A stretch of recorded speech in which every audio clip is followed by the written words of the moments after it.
Do you believe that you're actually running your business, or does it sometimes seem as though that business is actually running you? Do you find yourself working mostly on your business, or do you find yourself increasingly, almost always, working in your business? Does owning a business more and more seem like just an underpaid job with longer and longer hours? And do you think that that situation is likely to change anytime soon? Most business owners that I've worked with, they do put the hours in, increasingly so. They are committed and dedicated people that are very, very determined to succeed. And yet most businesses fail, most owners go out of business.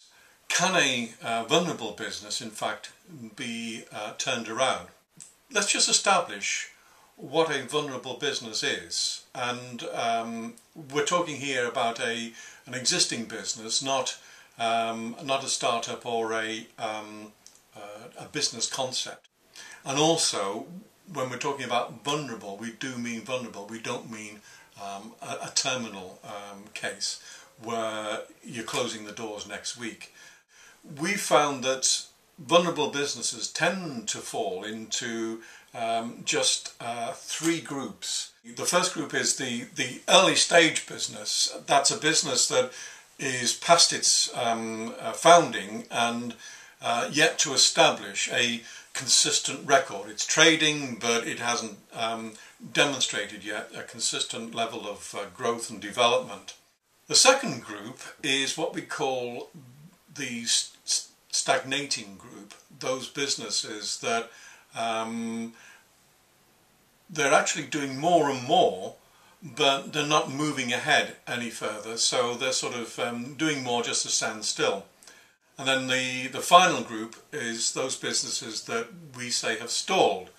In other words, they can't break through to the next stage.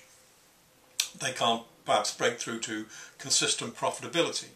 The thing that we do notice is, even with vulnerable companies, many of the components of a successful business are actually already there in the vulnerable business. Most business owners do have the ability to turn their business around, and that is what success in 80 days is all about.